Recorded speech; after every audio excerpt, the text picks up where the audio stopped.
I will leave the floor to our last two speakers. They will talk about their experience. The first one as a successful applicant in a Belgian university, and the second one as an expert evaluator. So first, Dr. Eloise Adde.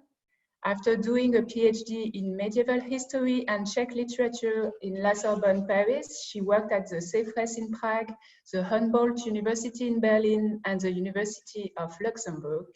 She recently joined the Saint Louis University in 2020 as a MSCA fellow. Her work focuses on political culture and communication and on the political contract between society and its rulers. She will now share her experience with us of writing a successful MSCA IF application. Thank you, Eloise. The floor is yours. Thank you very much, Nadej. So with this presentation, next slide, please. I would like to divide this presentation in three parts.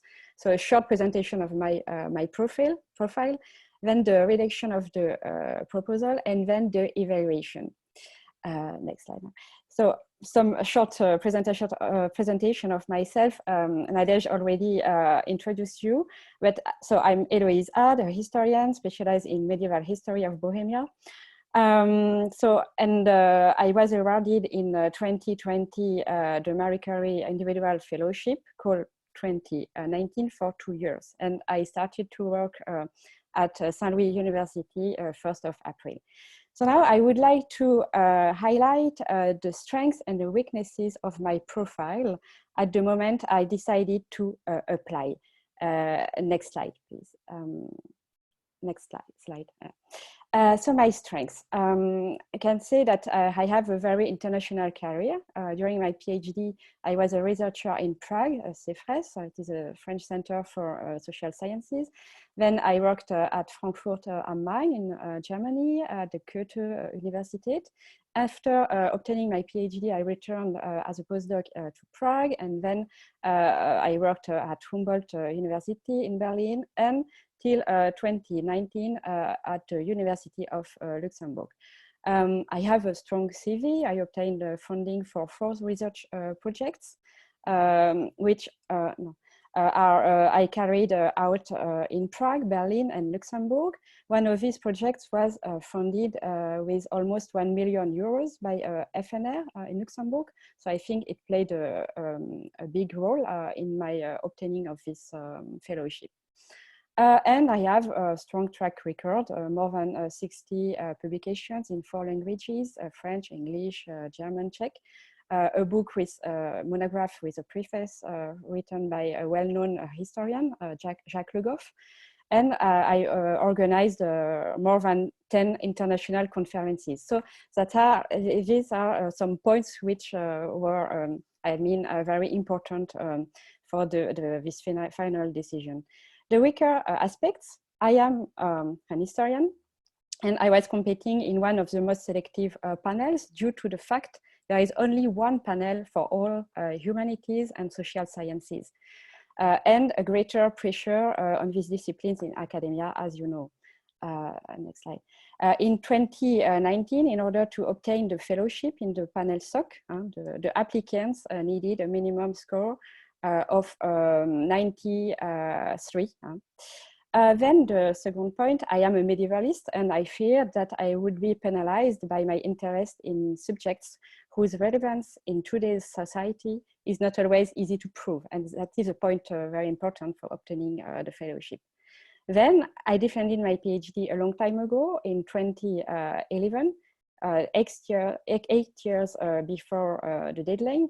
So I had to show in what the obtaining of the Marie Curie Fellowship was a new step in my professional pathway, in what the fellowship could be a trampoline for my career. So it is very important when you are you decide to apply to identify where you stand when applying, to identify your strengths and weaknesses in order to adapt the writing of your application accordingly. Next slide, please. So now the redaction of the proposal. So first, you have to choose the panel in which you will apply. If you are applying in the humanities and social sciences, it is very easy because you have only one, the panel stock. For other panels, I can't help you with that. The deadline for the application is early September, as you know. And I advise you to contact the host institution early enough. For my part, I decided quite late to apply, but I already had important links, cooperation with the Saint-Louis University and Professor Eric Bousmar, my current supervisor. And he already knew quite well my work and my approach. So then the application consists in two main documents, document A and document B. Document A is quite administrative and you have to fill it directly on the interface. It is very easy and intuitive, so I won't speak much about that. Part B, next slide. Part B is a separate document you have to join as a PDF. It is made from two parts, B1 and B2. Next. B2, it is only, can we, next slide, please? Yeah. B2 consists in a CV in 5 pages, and I recommend you to maximize the place and to use as you can, because you have to write in your CV, you have to write your career, your formation, but also your publications, and everything. So it is very easy. It is very important to use as much as possible the place you have. So, but now I would like to speak about the document B1. Can we the slide before? Yeah, before. Yeah. Before, yeah, it is, yeah. So B1 is the most demanding document. B1 contains 10 pages and consists in 3 main sections, which are the basis of your evaluation, excellence, impact, and implementation. Can we go then 2 slides after? Yeah. You must follow a very strict plan, but you are free to devote as many pages as you want to each section and subsections, as long as the whole document does not exceed 10 pages. I advise you to maximize, as I told, the space and to use the narrowest margins, the smallest font size. So in the 3 following slides, I would like to show you how I organized this plan and how many pages I've devoted to the different parts. As you will see, some are only 1 paragraph long, over several pages long. So the part excellence, I won't read all these sentences, but as you can see, I devoted to this part 8 pages, 6 pages for the proposal, the first part.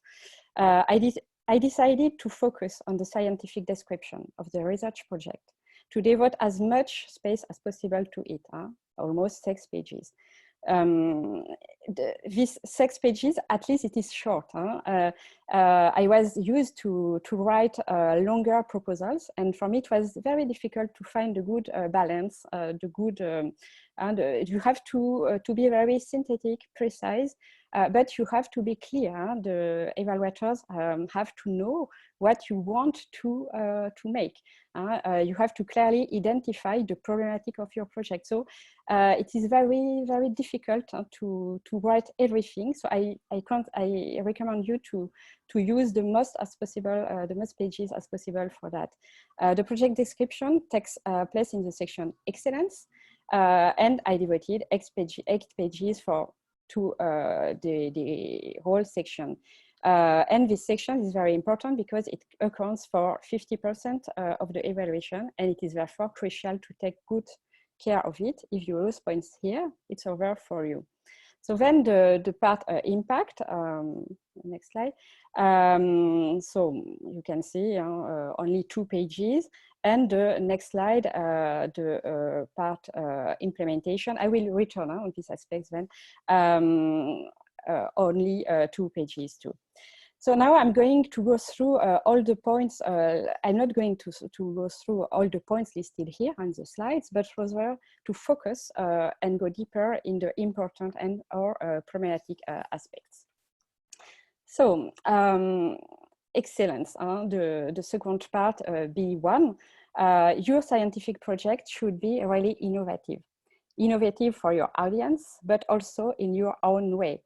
It must be a continuation of what you have already done. This is the guarantee of your competence in the topic and of the feasibility of the project. The feasibility is a very important criterion in the evaluation, but it cannot be, the project cannot be a repetition. So I will go with my case. My proposal deals with a nation, power, subjectivity, the making of national subjects in late medieval Bohemia and Brabant at the end of the Middle Ages. Next slide. So before I worked on the link between vernaculization and construction of the identity through the first chronicle, which was written in Czech in the 13th century. This chronicle is nationalist and Germanophobic. I try to understand the hidden intentions of this nationalism by taking an interest in the relations that the local nobility had with the king on the one hand, and the mostly German bourgeoisie on the other hand. The chronicle emanates from the nobility and aims to invalidate the bourgeoisie as a political actor.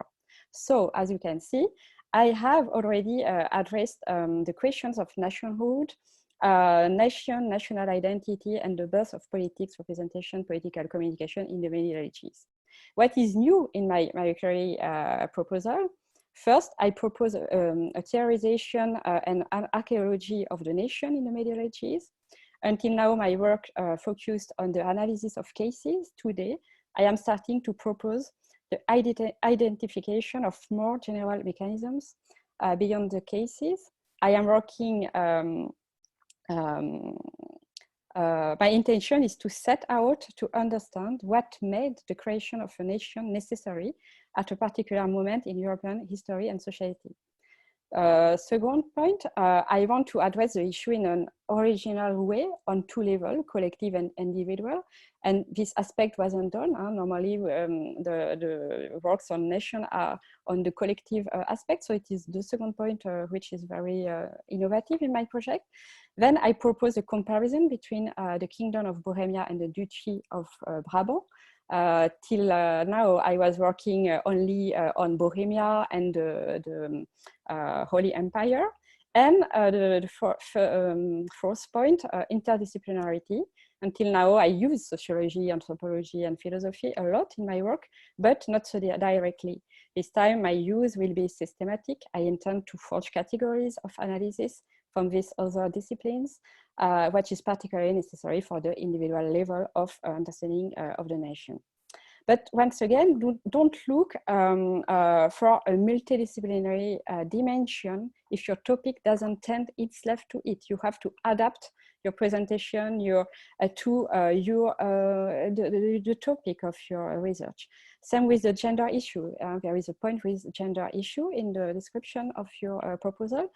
In my description, I mentioned gender aspects, but I have not properly problematized this issue, and I have not been blamed for it. So then the section impact. I did a lot of work on the section impact. You have to find a balance between what you have already done and what the fellowship can still bring to you.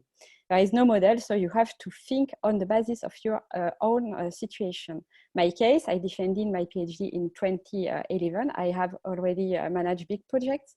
I couldn't say that MSCA will be an opportunity for me to be the PI of a research project because I already did it. But this step must be, this can be enough for another person. So it is necessary to find a progress that is achievable and in line with your initial profile.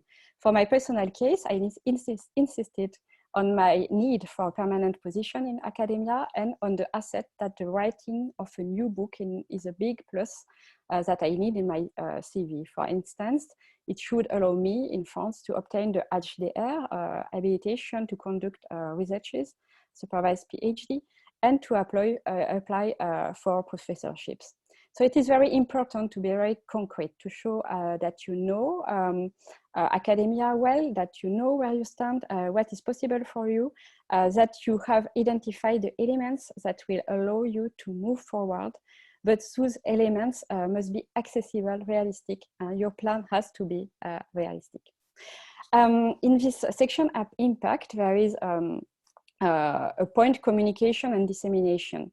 As a Marie Curie Fellow, you are expected to communicate with your peers, but also with a wider audience. The issue here is not to find a balance between the two aspects. The quality of the science project would suffer of it, in my case, at least. Rather, it is a question of developing two strategies in parallel. As far as peer dissemination is concerned, you are expected to use the traditional ways: publication of articles in peer-reviewed journals, participation in congresses, conferences dedicated to your field or problematic, organization of your own conference and workshops, etc. In my case, I announced to participate in the IMC, International Medieval Congress in Leeds 2021, in the Medieval Chronicle Society Congress delayed to 2021. No, not now, this slide, before. In the SMESP Congress, it is a Congress for medievalists in France, to organize an international conference at Saint-Louis University and intern and national workshops. I should also write a monograph and 2 articles in peer-reviewed journals. For a better dissemination, I intend to use social networks. I'm preparing to launch a Facebook page and a website to regularly communicate on my activity and results. So at the same time, it is expected that the project will have a societal relevance. It should not be artificial. To take my example, as a historian, my reflections on the past are fueled by my anchoring in today's world. If I reflect on the medieval nation, it is because nationalism and populism are still 2 big problems of our time. And so I'm linking this problematic with my research. Through my research, I intend to understand what made the creation of a nation and nationalism, at least, necessary and at a particular moment in European history and society. So in order to communicate with these other audiences, I proposed to organize a public event after the international conference I planned. Already accustomed to writing in French or Luxembourger magazines and newspapers, and to intervening on the radio, I want to continue the experience by intervening on the same on the topic of my research in the Belgian media. My intention is not to popularize my research, but to pose current problems under a different perspective in order to renew their understanding. And the activity that I'm announcing will therefore be aimed at non-specialists who are nevertheless cultivated and interested in the questions of politics, philosophy, and history. Why do I mention that? It is that I think according to your project, it's the goal of this dissemination, addressing your project to a writer audience is not to make some to popularize, but you have not to make that at all costs, but you can adapt accordingly to your topic. Then the implementation, the choice of the institution. It is very, very important. It should be appropriate and well explained. You must show that the chosen institution is the ideal institution to carry out your project. This choice can be based on the content of the research, people with whom you will interact, and the specific equipment. In my case, the decision to work, why I choose Saint-Louis University, it is because the Duchy of Brabant was a new field in my research. So it is crucial to show that you know the host institution well, and that you know that it will bring you for your research. If feasible, the integration of your research into funded projects of the host institution is a plus, but not an obligation. It's not my case. Huh? So in my case, why Belgium? Why Saint-Louis University? I was working at Luxembourg University till now, and but with my new research, I needed to perform my Dutch, to have access to sources in Brussels, to share my results with people who are experts in the field. So that are all the reasons why I needed to come here in Brussels, and that which I mentioned in my project. So you have to prove that the host institution will bring something to you, knowledge, network, access to sources or equipment, but you should also be able to prove that you will bring something to the institution. I have therefore announced the organization of internal workshops, also to work with PhD candidates at the university, and participation in teaching activities. And it is also, I think, very important to show that you are able to collaborate with the staff there.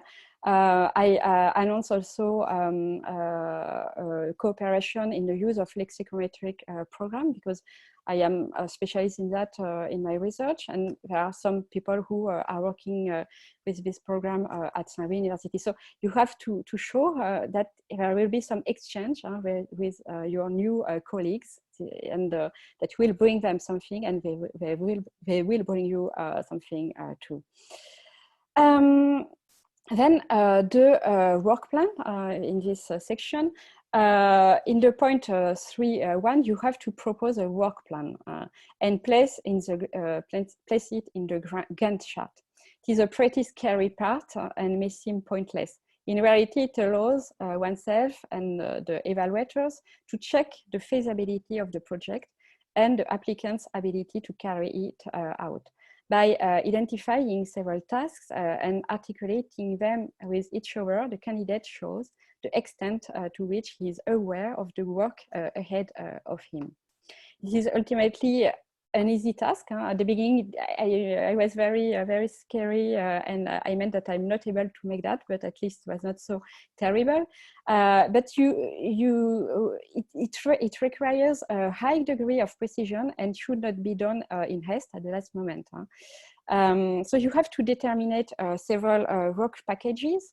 Each package must be located in time on the Gantt chart. You can see the Gantt chart here. You have 1, 2, 3, 4 till 24. It is the months, on the time of your fellowship, and 1 till 7. It's the work packages. And you have to then to place these packages on the Gantt chart. And for each package, you have to determine milestones and deliverables, and all these milestones and deliverables have to be placed also on the Gantt chart. So I divided my work plan in 7 work packages. Next slide, please. Next slide. Yeah. No, it was before, or before, and before. Yeah. As you can see, it's not only an example. You don't have to make the same, but to give you some concrete view of my proposal. Now, and then, so you have placed these work packages and milestones and deliverables on the Gantt chart. And then, so 2 slides after, sorry, yeah, now you have, so the text, you don't have to read it, but you have also to explain how you will combine all these work packages in a general presentation, which shows how these packages are linked, combined together, how they interact together. So now I would like to go to the evaluation. Yeah. So so as you know, excellence counts for 50%, impact 30%, implementation 20%. So the section excellence is very, very important, but you can't neglect anything. In my case, it was my first application. Next slide. And I got the score, so 95.8. For excellence, 4.70, impact 5, implementation 4.70. And it's interesting to see that it's finally the section where I thought I have the weakest that brought me the best score. It's very interesting. So now I would like, with the three following slides, to show you for each section that this is here the evaluation of the evaluators. So I didn't write all the strengths because it was a lot of text. But you have all the points for weaknesses. It is what I got, clearly what we wrote. I would like to show you that. So quality of the research project, methodology, interdisciplinarity, quality of the supervisor. And this point is very important. And the supervisor has to help you with that. He has to present himself, to join his CV publications, because the evaluator needs to know how his competencies will bring you something, how he's able to guide you also in your project. Weaknesses, so it was the question of the state of the art. And here it is an important point too, because when I was writing, as I told, the problem it was that you don't have so much place, so much space for your text, and so I sacrificed a little bit this part because I wanted to put the focus on the description of the methodology, of what I'm bringing, what is innovative in my project. So it is always difficult to find a good balance. You have all the time to choose some aspects. And in my case, this is the point they reproach me. But if I didn't have done that, perhaps I would have sacrificed something else. And it's every time it's not so easy to choose the good aspects you have to neglect or to integrate. And yeah, the problem of terminology, I must say that I don't know very well what they meant, but it's the only point and a little bit trouble for me. But so, and then quality of the supervisor, independence of the researcher. It is because I had already 4 research projects, and training offered in new technologies. So this is this point with lexicometry. Then next slide. So impact. Here, as I told, I got the best score, 5. So there are not weaknesses. And what concerned the strengths, expertise in new methodology, the plan is convincing, etc. Dissemination methods are traditional but adapted to the project. So the Gantt chart was convincing too. And what concerns the dissemination among the non-scholarly audience, activities are well specified, etc. So then the next section, it was implementation. Next slide. So you can see the strengths. I won't speak about that. And weakness, it was the question of the risks.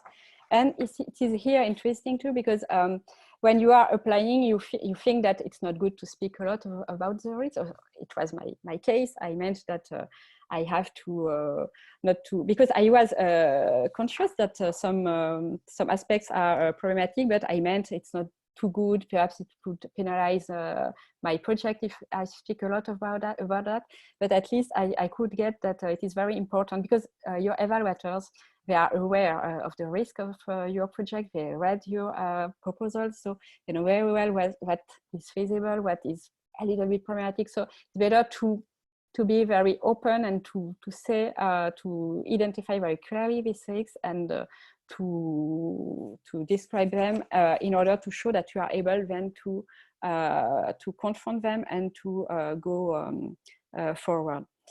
So now, to conclude, I would like to give you next some summarize the points, and to give you some recommendation.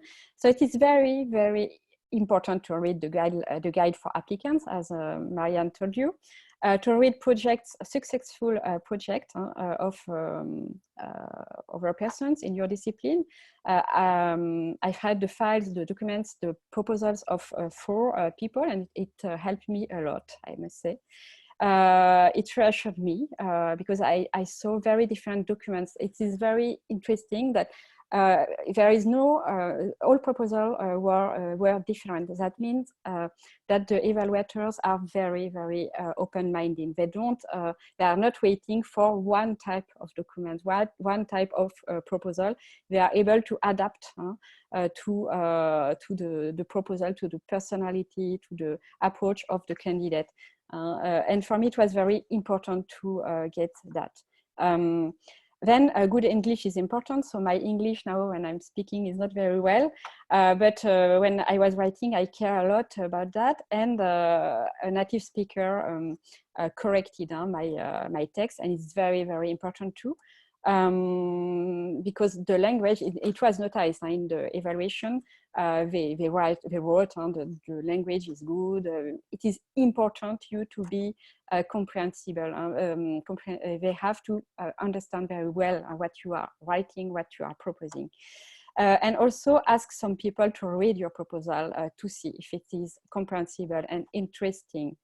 So to conclude, the scientific description is the most important point. It's the deep part of your project. It's on this basis you will speak with your supervisor, you will organize everything, but don't neglect any other aspects. Thank you very much for your attention.